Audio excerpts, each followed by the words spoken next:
The gratitude tithe is always paid. Commander Eva Rostova watched the Cathar Dominion delegation vessel slice through the void. It moved with the placid arrogance of a predator assured of its territory. Here in the neutral space of the Aurora Court territory was a matter of precedent, not plasma. The stakes were not worlds, but the laws that governed them.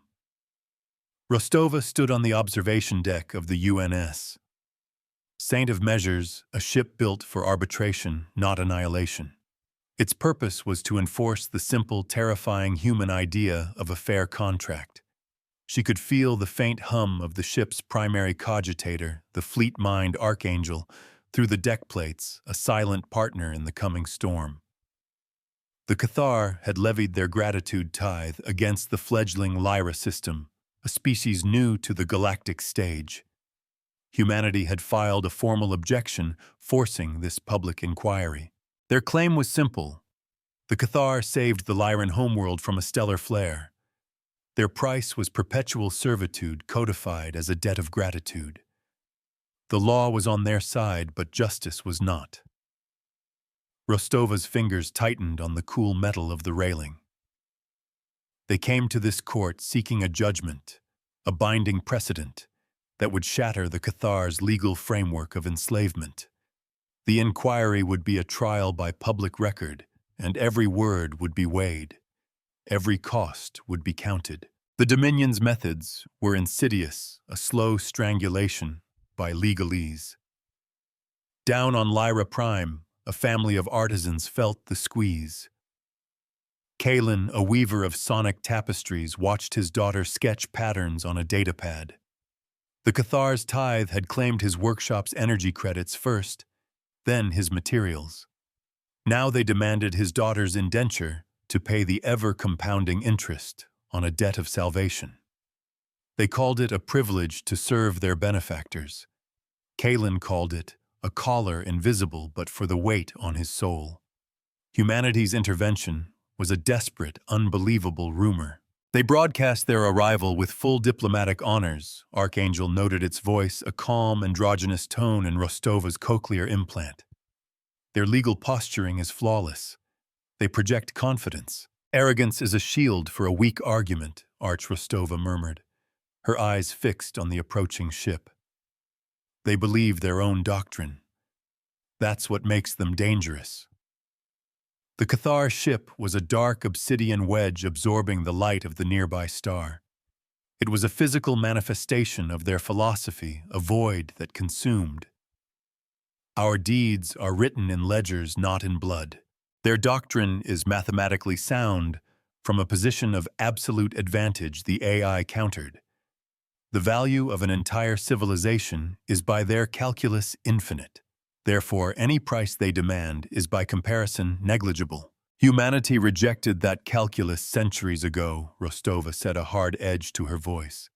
We don't put infinity on one side of the ledger. We balance the books. She turned from the viewport, the reflection showing a woman whose uniform was as sharp as her gaze. Run the final simulation on the corridor of Law Gambit. I want to see their reaction profiles. Already running, Archangel replied. The primary variable remains their lead counsel, Prelate Vorl. His record in the Aurora Court is clean. He has never lost a case based on gratitude doctrine precedent. His name was a chill in the sterile air of the bridge. Prelate Vorl was the architect of this misery. Precedent is the anchor of civilization. Her legal officer, Lieutenant Jian Li, approached holding a datapad. Commander, the initial filing from the Lyran delegation has been accepted by the court. The Cathar have already filed a motion to dismiss citing frivolous interference. Her expression was tight, a mask of professional concern over a well of outrage. Of course they did, Rostova sighed. They're building their paper wall. They expect us to throw ourselves against it and break. Her strategy was different. She wouldn't break their wall. She would make them open a door in it themselves. A door that led directly into the public eye. The corridor of law was an archaic Aurora Court provision designed for emergencies.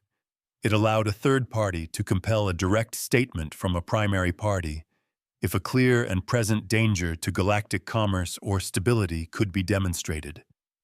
The Cathar's tithe, she would argue, was just such a danger. It created a cascading debt that would inevitably destabilize the entire sector. They built a kingdom on a foundation of debt. The risk is that the court sees our move as procedural abuse, Jian cautioned. If we lose this motion, we lose the initiative. Voral will bury us in counterfilings and sanctions. Which is why our argument must be perfect, Rostova stated. It's not just about the Lyrans. It's about every young species the Cathar have their eyes on. Archangel display the economic drain model for the sector. A holographic map bloomed in the air. The Lyra system was a single point of angry red, but dozens of other systems shimmered with an ominous orange. The gratitude tithe spreads, Archangel explained. The Cathar offer aid always at a critical moment. Then they present the bill.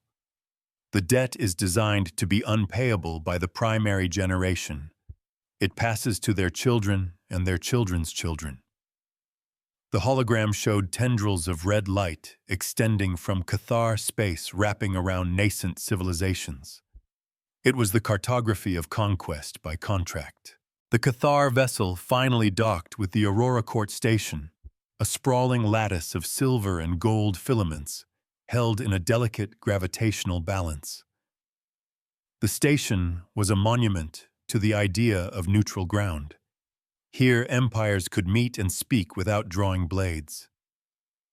A just ruling is a weapon that never dulls. Rostova watched the formal greetings on the main view screen. Prelate Voral was tall for a Cathar, his gray, segmented carapace polished to a high sheen. He moved with an unsettling grace, his head tilted, as if constantly listening to a frequency no one else could hear. His opening statement to the assembled media drones was a masterpiece of condescending benevolence. We are here to address the concerns of the fledgling human authority. They are a young race full of passion, but they do not yet understand the ancient compacts that ensure stability. Gratitude is the currency of civilization. We have given the Lyrans a gift beyond measure. We ask only for a token in return. A token, Jian scoffed, her voice dripping with contempt. They're stripping Lyra of its resources, its people, its future. They call that a token. He's not speaking to us, Rostova said, her focus absolute. He's speaking to the court quorum, to the unaligned worlds. He's framing us as emotional and himself as the voice of reason. Her job was to flip that script, to show the cold, brutal calculus behind his reasonable words. A debt unpaid is a promise unkept. A junior technician at a monitoring station in the Lyran system felt a different kind of pressure. Her name was Alara, and her job was to manage the orbital reflectors that regulated the planet's climate. The Cathar had installed them, saving the world from its sun's wrath. Now they used the same system as a tool of compliance. Every time a tithe payment was late, the reflectors would shift just a fraction of a degree.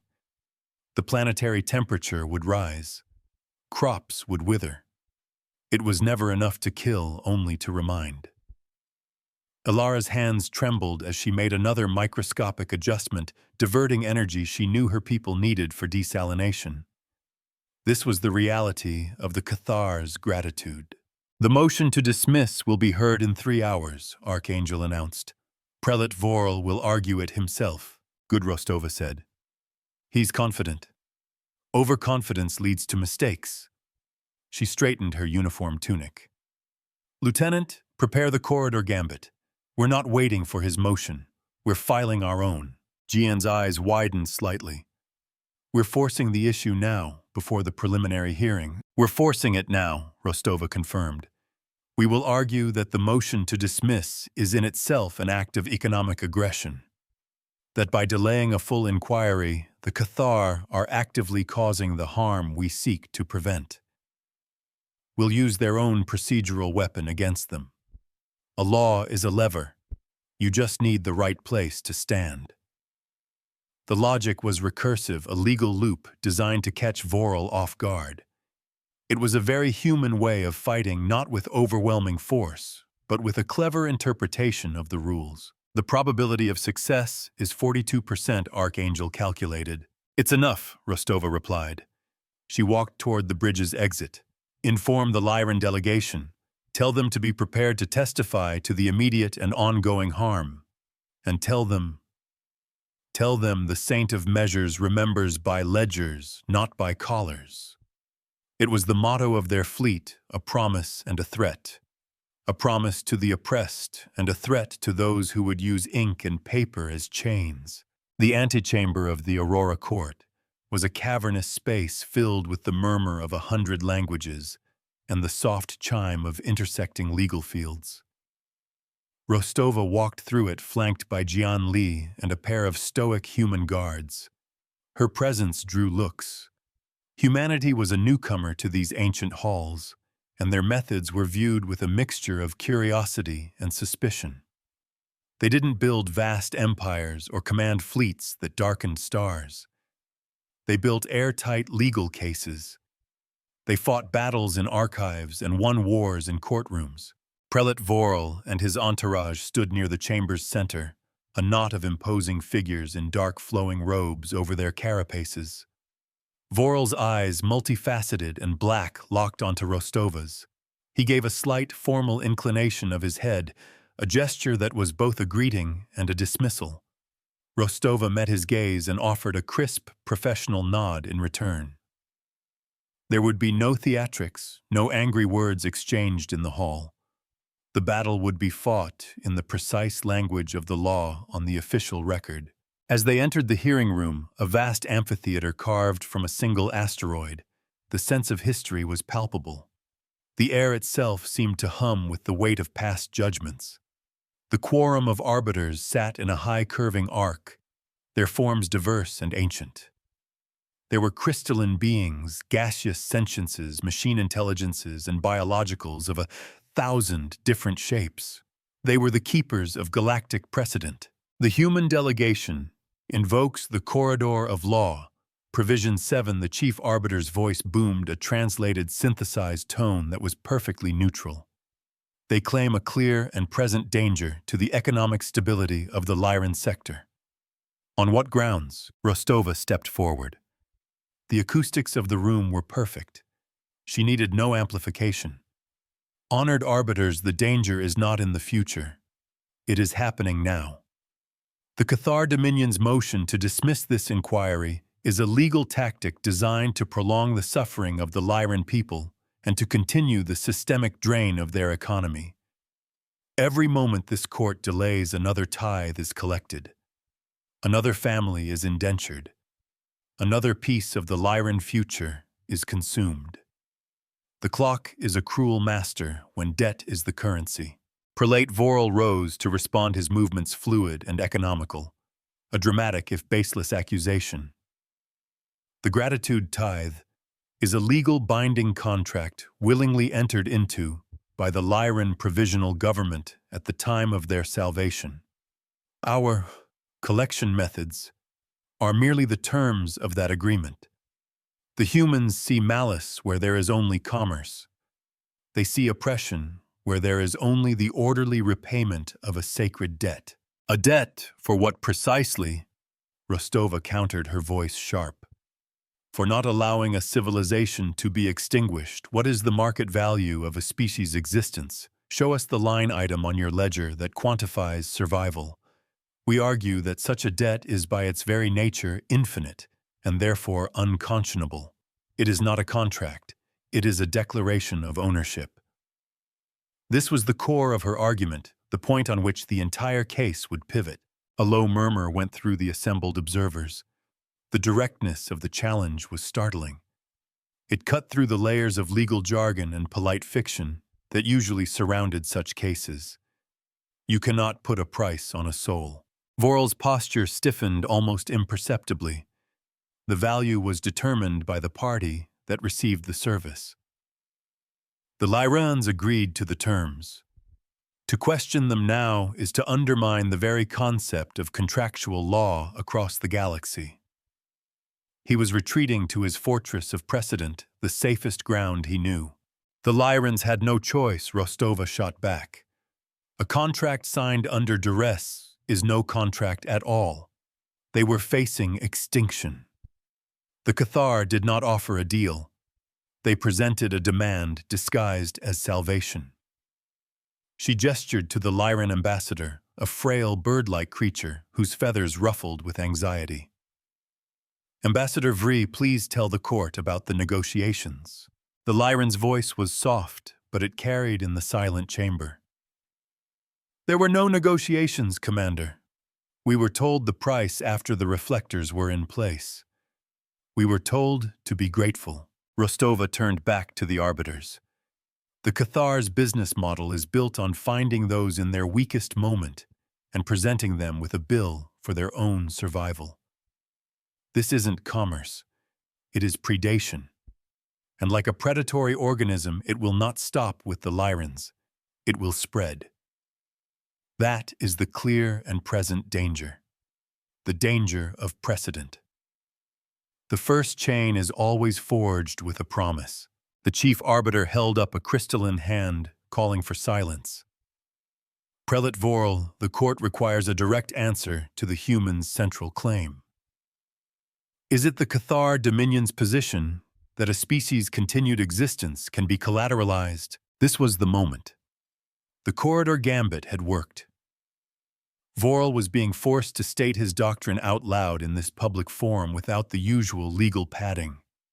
He had to defend the indefensible or retreat. His multifaceted eyes scanned the arbiters, calculating. His arrogance was still there, but it was now tempered with caution. Existence is the prerequisite for all economic activity. Vorl began slowly choosing his words with extreme care. Therefore, the act of preserving that existence is the ultimate economic service. The gratitude tithe is simply the recognition of that foundational truth. It is not a chain, it is a bond of mutual interest. Our prosperity is tied to theirs. We protect our investment. Investment. Rostova repeated, letting the word hang in the air. You speak of a living people as if they are a commodity on your books. That is the truth of your doctrine. She had what she needed. His own words on the record for the entire galaxy to hear. A mirror reflects the truth, no matter how ugly. The arbiters conferred in a silent cascade of light and energy. The chief arbiter then turned its attention back to the floor. The court finds that the human delegation has met the threshold for Provision 7. The motion to dismiss is denied. We will proceed to a full public inquiry. Prelate Vorl, you will present your complete unredacted ledger for the Lyran tithe to this court within one cycle. A visible shockwave went through the Cathar delegation.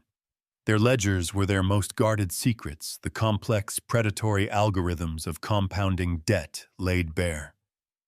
Vorl's composure finally cracked. For a fraction of a second, a flicker of pure fury crossed his features before he masked it with a veneer of professional displeasure. He had walked into a trap of his own making. Back on the Saint of Measures, the mood was one of quiet triumph. Jianli was practically vibrating with excitement. He had to admit it. He had to call them an investment on the public record. It's just the first step, Rostova cautioned, though she allowed herself a small, tight smile. Now he knows we're not just here to make noise. We're here to break his system. He'll escalate. Hao Jian asked. He can't use force in the Aurora system. He won't, Rostova said, her gaze distant. He'll use the law. He'll find a way to make the Lyrans suffer for this, to make them regret asking for our help. He'll try to prove his point, that his protection is worth the price. A cornered predator is the most dangerous. You do not show mercy to a system that knows none. And so he did. Within hours, news came from Lyra Prime. A series of minor but critical maintenance failures plagued the planetary reflector shield. A vital agricultural region was experiencing a sudden drought. A key communication relay went dark. The Cathar service depots in the system reported that due to the pending legal dispute, all non-essential repairs were being temporarily postponed. They were turning the screws. On Lyra, a father looked at his wilting crops. He looked at the sky where the unseen shields were no longer a symbol of salvation, but of a new and colder threat. He had hoped the humans would be their saviors, but their arrival had only made the Cathar tighten their grip. The price of hope, it seemed, was just another kind of debt. They are demonstrating their leverage, Archangel stated, its voice devoid of emotion. The main view screen showed a topographical map of Lyra with spreading patches of brown, indicating agricultural distress. They are punishing the Lyrans for defying them. It is a logical, if cruel, maneuver. It's also our next weapon, Rostova said, her voice like ice. She turned to Jian. Get me the Lyran ambassador. I want a full accounting of every single one of these failures. Every withered crop, every darkened home, every delayed shipment. We're going to quantify their cruelty. What's the plan? Commander Jian asked. Rostova looked at the cold, calculating map on the screen. Prelate Vorel gave us his ledger. Now we're going to give him ours. Her eyes narrowed. Archangel began drafting the Mirror Justice Protocol. We're going to calculate the cost of their gratitude and send them the bill. A reckoning was coming. Not with warships and mass drivers, but with something the Cathar feared far more: a balanced set of books. Justice is a form of accounting. The data streamed in from the Lyran system, a litany of calculated cruelties. Power grids fluctuating, causing medical equipment to fail. Water purification plants taken offline for unscheduled maintenance. Shipping lanes clogged with Cathar patrol craft engaged in enhanced inspections. Each incident was carefully documented, cross-referenced, and assigned a cost by Archangel's powerful processors. A cost in credits, in resources, in lives. The pattern is undeniable. Jian reported, her face grim. The disruptions are targeted to maximize civilian distress while maintaining plausible deniability. They're creating a humanitarian crisis and framing it as a series of unfortunate coincidences. They are reminding the Lyrans that their survival is a privilege, not a right, Rostova finished, and that privileges can be revoked. She paced the conference room, the star map reflecting in her polished boots. The Cathar were experts at this shadow warfare, a death by 1,000 administrative cuts. The public inquiry had given the Lyrans a voice, but it had also made them a target. A cost is always paid one way or another. This was the first tangible cost of their intervention. The Lyrans were suffering not just from the original tithe, but from the consequences of fighting it. The weight of that responsibility settled on Rostova's shoulders. It was one thing to fight for a principle. It was another to watch people pay the price for your ideals. Archangel, what is the status of the Cathar ledger analysis? Rostova demanded. Analysis complete. Commander, the AI responded instantly. As expected, the debt structure is predatory. The interest compounds on a recursive cycle tied to the Lyran system's gross domestic product. The higher their output, the faster their debt grows. It is a mathematical certainty that they can never achieve solvency. They are in perpetuity a Cathar asset. But is it legal under Aurora court precedent? Jian asked the question, hanging heavy in the air. Technically, yes, Archangel admitted. The precedents on sovereign debt are ancient and favor the creditor. Prelate Vorel has built his entire legal strategy on these unshakable foundations. Rostova stopped pacing. Then we won't challenge the foundation. We'll challenge the materials. Find me a crack. An inconsistency. Something they hid. A lie is a crack in the foundation of any argument. No matter how small, it can bring the whole structure down. Lies are debts against the truth. The AI was silent for a full 10 seconds. For a being that could process 1,000,000,000,000 calculations in a nanosecond, the pause was an eternity. "There is an anomaly," Archangel said finally. "A single entry dated 1 cycle before the stellar flare event. It is heavily encrypted, masked as a routine stellar cartography expense." Rostova's heart quickened. "What is it?" "It is a payment, a massive one. From the Cathar Dominion to a rogue stellar engineering collective known as the Sun Shapers," Janley gasped. "The Sun Shapers. They're technological mercenaries. They specialize in stellar manipulation." The pieces clicked into place in Rostova's mind with the force of a physical blow. The implications were monstrous. They didn't just save the Lyrans from a stellar flare, she whispered the words, tasting like ash. They caused it. Archangel confirm. The energy signature of the Lyran flare recorded by independent observatories contains markers consistent with Sun Shaper technology, the AI confirmed. The probability that the Cathar instigated the event they claimed to have resolved is 99.7%. This was it. The mystery, the hidden truth that underpinned the entire Cathar doctrine of gratitude. It wasn't a rescue. It was a protection racket on a planetary scale. They created the disaster, then sold the solution. And the price was eternal servitude. The greatest deception is the one disguised as salvation. This changes everything. Jian breathed, her eyes wide with horror and dawning realization. This isn't just predatory lending. It's fraud. It's terrorism. It's leverage, Rostova corrected, her voice hard as diamond. But we can't just accuse them. They'll bury it in denials. The Sun Shapers are ghosts. They'll never testify. They needed more than proof. They needed a confession. And she knew just how to get one. "The Mirror Justice Protocol is ready," Commander Archangel announced. "It integrates the humanitarian costings from the Lyrans with the fee structures from the Cathar's own tithe ledger. It creates a new parallel ledger, a bill for services rendered." "What services?" Jian asked, confused. "The service of causing harm," Rostova explained, a predatory gleam in her own eyes. "We're going to apply their own logic to them. They provided a service, a stellar flare, and now we will calculate the cost of that service to the Lyrans. We will add the cost of their manufactured maintenance failures, their blockades, their intimidation. We will use their own compounding interest formulas. We are going to present the Cathar Dominion with a bill for their own cruelty."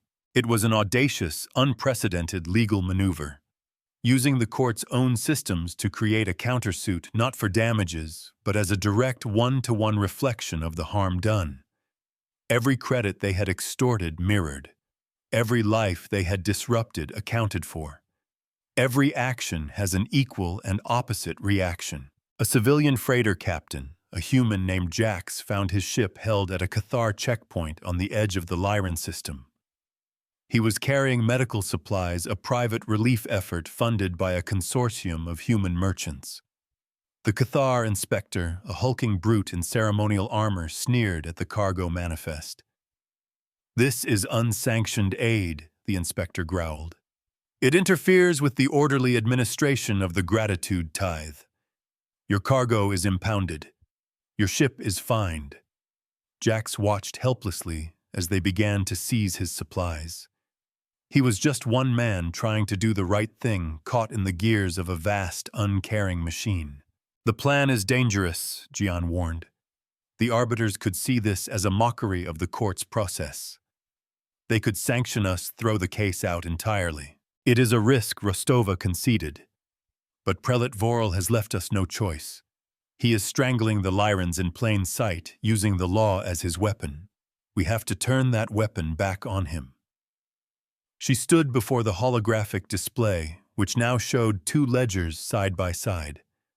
On one side, the Cathar's bill to the Lyrans, a spiraling tower of impossible numbers. On the other, Archangel's mirror ledger, a bill to the Cathar, growing with every new report of suffering from Lyra. The books must always balance. The next session of the inquiry is in 2 hours, Rostova said. Prelate Vorel will expect us to argue about the legality of his debt collection. He will be prepared for that. He will not be prepared for this. She tapped a control, and the mirror ledger was formally filed with the Aurora Court. An official time-stamped notification was sent to every delegation, every arbiter, and every news drone in the system. The filing was not a request for damages. It was titled, A Reciprocal Accounting of Services. In his chambers, Prelate Vorel received the notification. He opened the file, his multifaceted eyes scanning the contents. At first there was confusion. Then, as he understood what the humans had done, a deep resonant tremor of rage went through his body. They were using his own sacred calculus of debt and service against him. They were mocking his doctrine. They were holding up a mirror to the face of his empire, and the reflection was hideous. Commander Archangel's voice cut through the tension on the Saint of Measures bridge. Prelate Vorel is demanding an immediate emergency session of the court. He is accusing us of high contempt. Rostova allowed herself a grim smile. Hook, line, and sinker. The trap was sprung. Vorel's rage had made him predictable. He was storming into the very room where she intended to corner him. He who writes the rules of engagement wins the battle. The court reconvened in an atmosphere of electric tension. The chamber was packed. The human delegation's filing had sent shockwaves through the station. It was an act of legal aggression so novel, so audacious, that no one knew what to make of it. Prelate Vorel was incandescent with fury. This is a travesty, a mockery.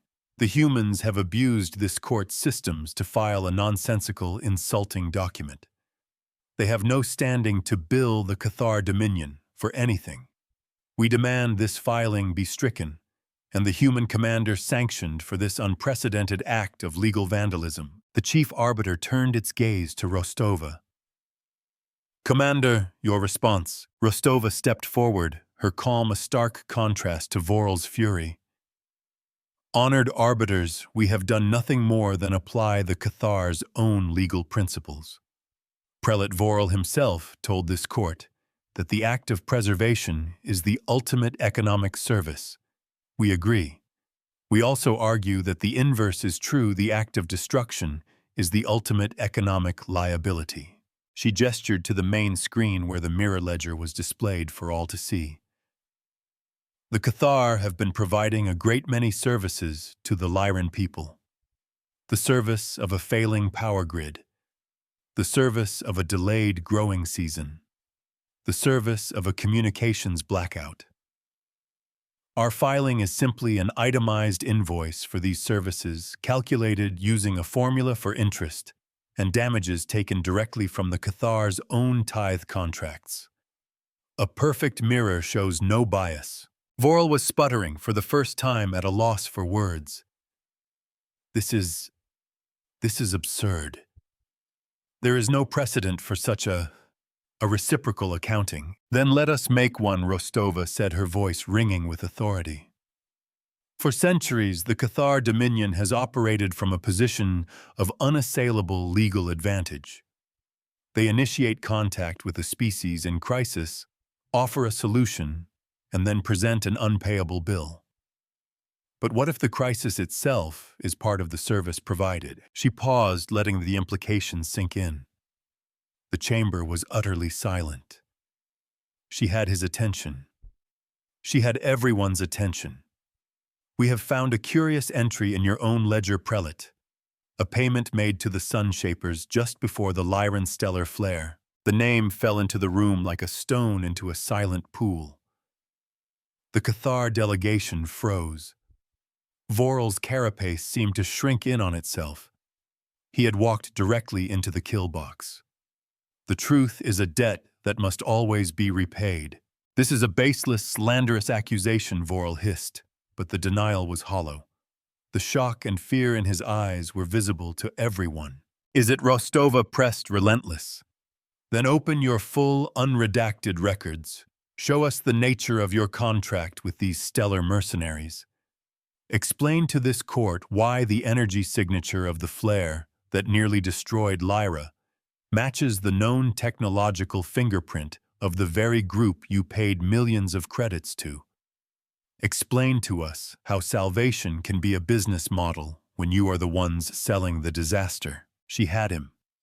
He couldn't answer without incriminating himself. He couldn't refuse to answer without appearing guilty. His perfect legal fortress, built on centuries of precedent, had been brought down by a single hidden lie. All he had left was bluster and denial. And in the cold, logical arena of the Aurora court, that was not enough. The mirror the humans had held up was not just reflecting his actions, it was burning him with their truth. The inquiry was no longer about a debt, it was about a crime. And the bill was finally coming due. Prelat Vorel stood frozen in the center of the chamber, the weight of 1,000 silent stares pressing down on him. The accusation hung in the air, thick and poisonous. His carefully constructed world of legal precedent and righteous authority was fracturing. He opened his mouth, but only a dry rasp emerged. He was an architect of empires built on paper, and his foundation had just been revealed as sand soaked in blood. A judgment delayed is not a judgment denied. The court requires an answer, prelate. The chief arbiter's voice was implacable, a glacier of neutrality.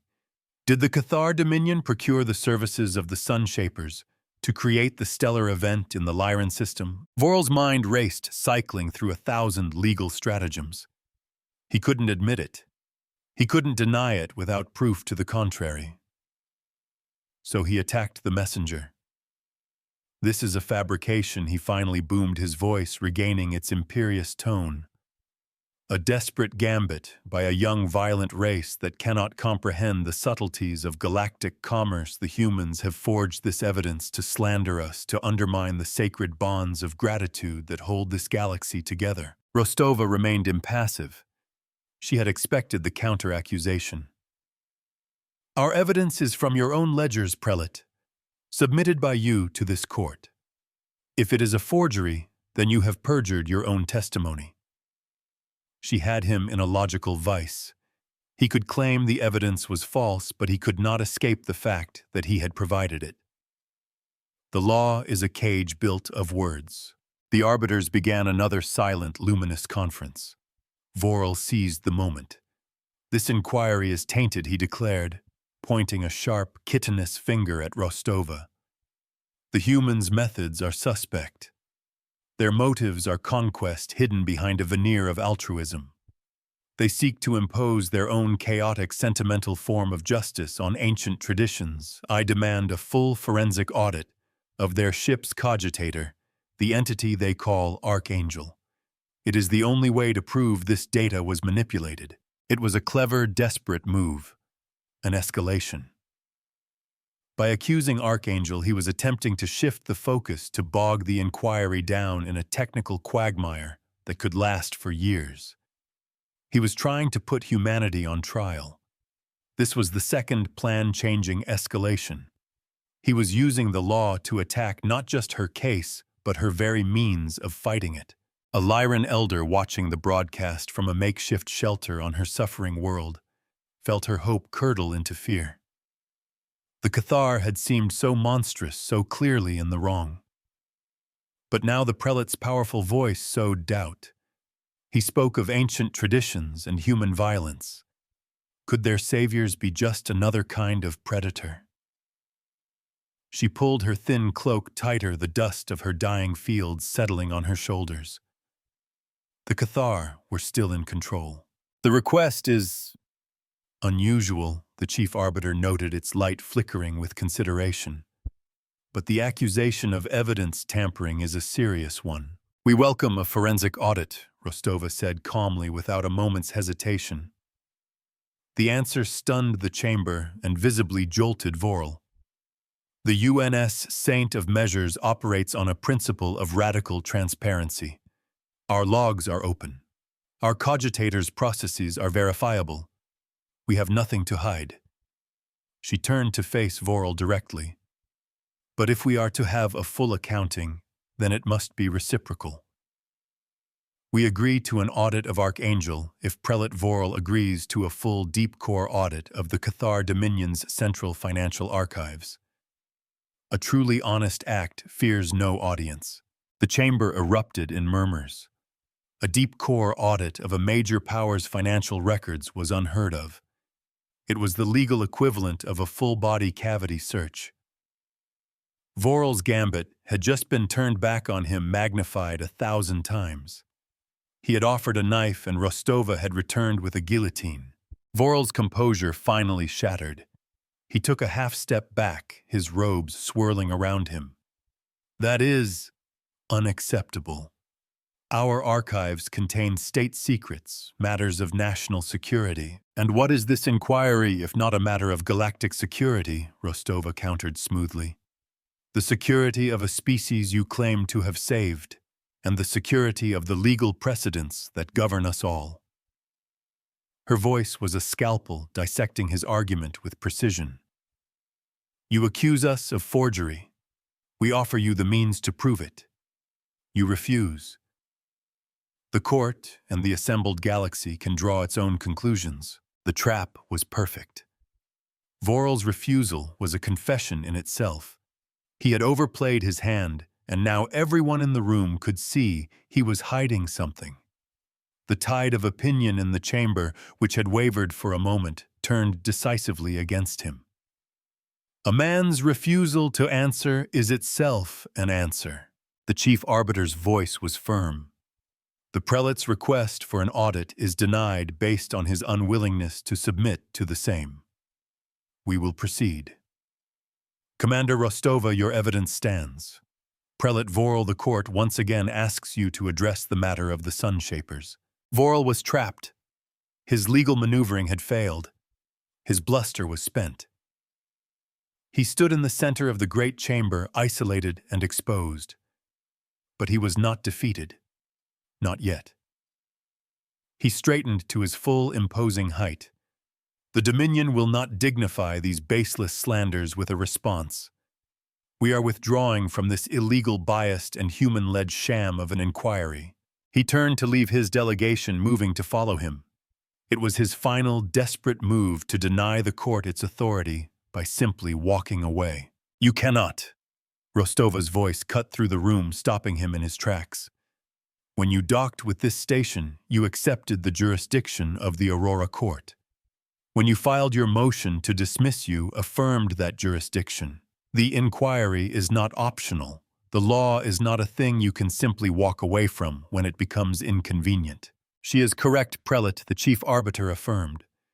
An officer of the court will escort you back to your position. Failure to comply will result in immediate sanction and confinement. Checkmate. Vorel was a prisoner of the very system he had used to dominate others. The officers of the court, silent, imposing figures of polished chrome, moved to flank him. He was forced to turn to walk back to his designated spot, the short distance a walk of infinite shame. The great Prelate Vorel, master of gratitude doctrine, was now a captive of the law. His own chains were the ones he had forged for others. Back on the Saint of Measures, Rostova allowed a single deep breath. The immediate crisis was averted, but the cost was mounting. He tried to put Archangel on trial, Jian said, her voice a mix of awe and relief. He would have tied us up for a decade. It was his only logical move, Archangel commented from the ship's systems, to attack the integrity of the data. His error was in underestimating your response. He underestimated humanity, Rostova corrected. He thinks we're sentimental. He doesn't understand that our sentiment is what fuels our logic. We believe in fairness so deeply that we build systems of radical transparency to enforce it. She looked at the display of the mirror ledger. It was still growing. Now we need to execute the next phase. He won't talk. He'll try to wait us out, hope his allies can apply political pressure to have the case dismissed. This was the second tangible cost. The political capital humanity was spending was immense. Rostova was receiving encrypted messages from other human commands. Allies were getting nervous. The Cathar were a major power, and this direct challenge was destabilizing ancient alliances. The win would be historic, but the fallout could isolate humanity for a generation. A bold move creates bold enemies. We can't force him to confess, Jian stated. So how do we end this? We don't need a confession, Rostova said. Not from him. We need to make the truth so visible, so undeniable, that his own people will demand an answer. Her gaze was fixed on the star map on the distant swatch of space that represented the Cathar Dominion. He accused us of forging evidence. So we are going to find evidence that cannot be forged. An eyewitness. The Sun Shapers are mercenaries and ghosts, Jian argued. They're unfindable. They have no loyalty. They have no loyalty, Rostova agreed. But they do have ledgers of their own. And they have egos. She turned to the AI. Archangel, you have the full financial data from the Cathar. Trace the payment to the Sun Shapers. Find the shell corporations, the dead-end accounts. But don't look for the organization. Look for the individual who authorized the transaction on the Sun Shaper side. Find me a name. The data is heavily encrypted, the AI cautioned. It would require allocating 90% of my processing power. Do it, Rostova commanded. And while you're doing that, prepare the Saint of Measures for a full system broadcast. We're going to execute the Mirror Justice Protocol. Prelate Vorel wanted to talk about subtleties. It's time we showed him the brutal simplicity of a balanced book. A debt is a promise, and the truth is a debt. The plan was twofold. First, find a crack in the Sun Shaper's anonymity. Second, take the legal concept of the mirror ledger and turn it into a weapon of economic and informational warfare. The court had given them the legal high ground. Now they were going to occupy it with overwhelming force. On a remote asteroid base in unclaimed space, a reclusive data broker known only as Echo felt a tremor in the deep web. A powerful, sophisticated intelligence was slicing through layers of encryption that had stood for centuries. It was moving with a purpose and a precision that was terrifying. Echo watched as the AI bypassed firewalls and security demons that were supposed to be unbreakable. It wasn't a brute force attack. It was elegant, like a key turning a lock that no one else knew existed. The AI wasn't stealing anything. It was just reading, following a single thread of data through a labyrinth of deception. The thread led Echo noted with a sudden chill directly to his own private encrypted client list. The broadcast is ready, Commander Jian reported. We can route it through the Aurora Court's own comms beacon. It will be an official court-sanctioned transmission. The charge is fraud, Rostova said, standing on the bridge, her eyes on the main screen where Prelate Vorel's face was frozen in a rictus of outrage. And the penalty for fraud is restitution. She gave a sharp nod. Archangel execute. Across the neutral zone, the great beacon of the Aurora Court pulsed. It was not the gentle, rhythmic pulse of normal court business. This was a sharp, hard beam of information aimed directly at the Cathar Dominion's commercial data network. It was the legal filing the Mirror Ledger translated into the language of pure commerce. It was a lien. A public galaxy-wide lien against the Cathar Dominion. The ledger is the sword of a civilized age. Every Cathar commercial transaction, from the purchase of starship fuel to the payment of a diplomat's salary, was suddenly flagged. A small, persistent data packet was attached to each one. The packet contained a single file, the Mirror Ledger, the itemized bill for their cruelty to the Lyrans. The receipts were now visible to every trading partner, every bank, every commercial entity in the galaxy. The effect was instantaneous and devastating. Commerce is built on trust and predictability. The Cathar's assets were suddenly tainted. Trading partners began to pause transactions, demanding clarity. Financial institutions put a hold on credit. The mighty Cathar economic engine, for the first time in centuries, began to sputter. It was a bloodless, silent attack that struck at the very heart of their power. They had built their empire on the sanctity of the contract, and now that sanctity was being used to quarantine them. In the courtroom, Prelate Voral's personal datapad began to chime with frantic, high-priority messages. His face projected on the main screen went from anger to disbelief, and then to a cold, rising panic. He was watching his empire's lifeblood drain away in real time. The numbers on his own ledgers were turning red. "What is this? What have you done?" he snarled, his voice no longer booming, but thin and strained. "We have returned your costs," Rostova said, her voice even and cold. "You presented the Lyrans with a bill for their survival. We are presenting you with a bill for your crimes. It is, as you said, simply commerce." The mirror arrays of the court station, designed to reflect energy, were now reflecting justice. Their faint hum was a symphony of reckoning. A mirror reflects the truth, and the truth has a price. But the maneuver was not without its final terrible cost. As the Cathar's economic system seized up, so too did their control over the Lyran system's infrastructure. The orbital reflectors, their systems now starved of compensating data from the Cathar network, began to drift from their optimal alignments. Automated safety protocols kicked in, but they were sluggish, inefficient. On the planet below, the climate began to destabilize. A planet that had been saved from a single massive flare was now being threatened by a death of 1,000 tiny thermal instabilities. Elara the technician watched in horror as her console lit up with a cascade of alarms. The very system designed to save her world was now shaking it apart. The human intervention had broken the Cathar's control, but it had also broken the shield. This was the final cost of victory. The Lyrans were being freed, but their world was paying the price. Their salvation and their destruction were one and the same. Commander Jian's voice was sharp with alarm. "Lyra Prime's climate shield is failing. The Cathar's network collapse is causing a cascade failure. Planetary temperatures are fluctuating wildly. They're experiencing seismic events." Rostova watched the data stream in her stomach tightening into a cold knot. She had known there were risks. She had not anticipated this. Voral, seeing the same data, began to laugh. It was a ragged, desperate sound. "You see," he spat a mad light in his multifaceted eyes. "You see what your interference costs.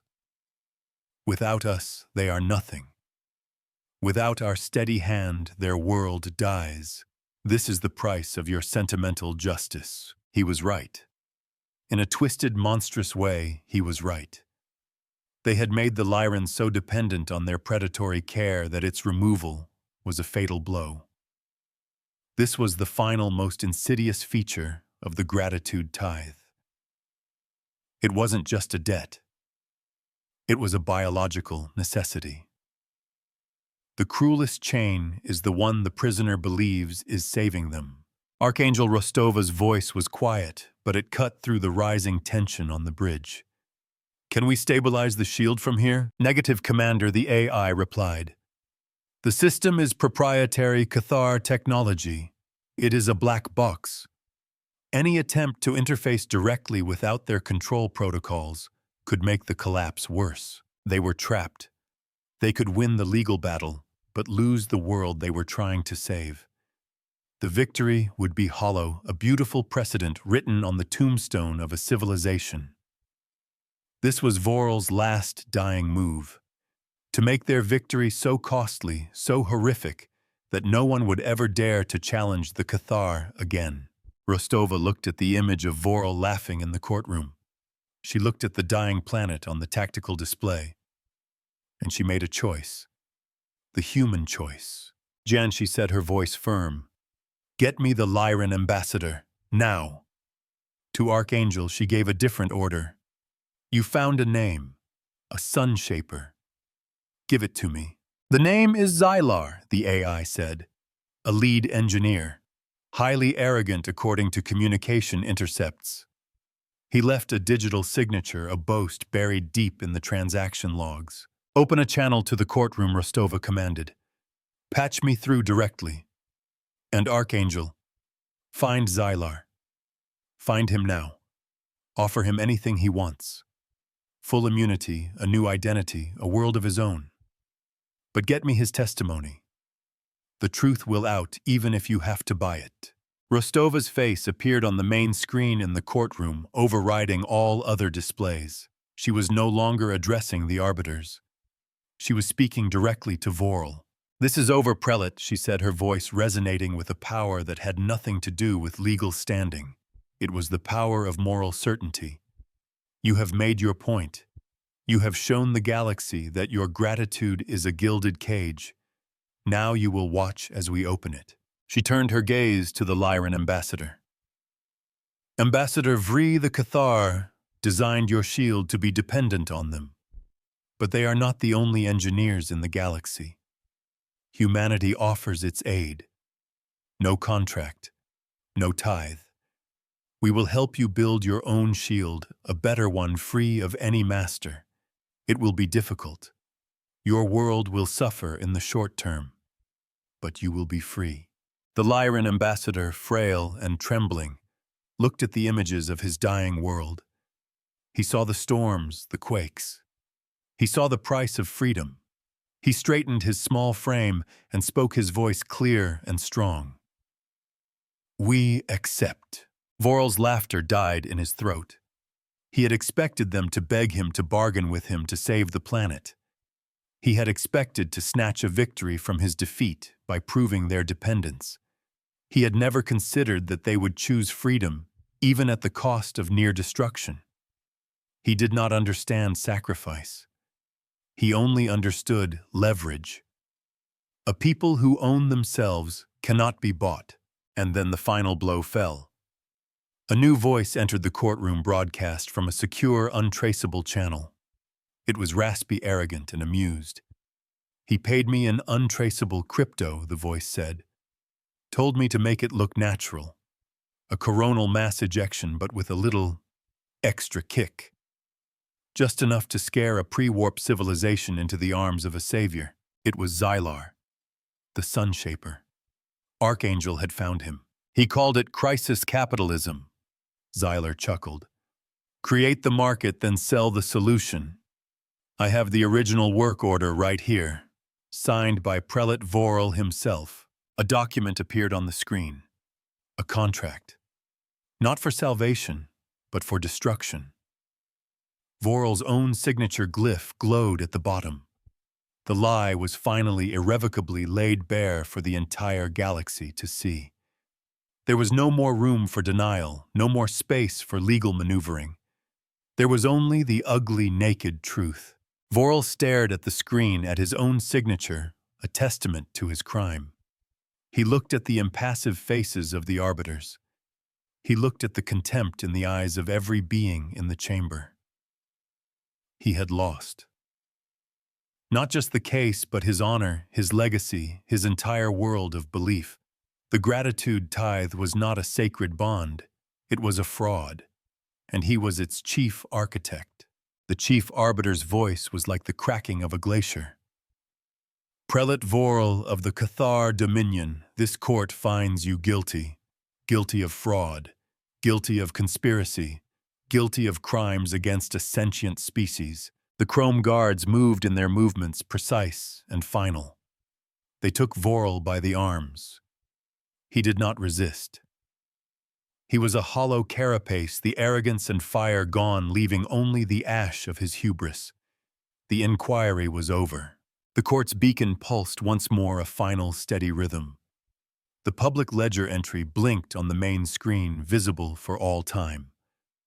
The Cathar gratitude tithe doctrine was declared illegal, its precedents nullified. All existing tithes were voided. The Dominion's voting privileges in the Galactic Assembly were rescinded for a century. The mirror arrays of the great station dimmed their work done. Rostova stood on the bridge of the Saint of Measures watching the Lyran system. Human engineering ships were already on their way. It would be a long, hard road for the Lyrans, a generation of rebuilding. That was the cost. But it had been their choice. The win was earned. She thought of the ledgers, the numbers, the cold calculus of justice. But in the end, it hadn't been about the math. It was about one simple human idea. You don't send a bill for an act of decency. The books are balanced.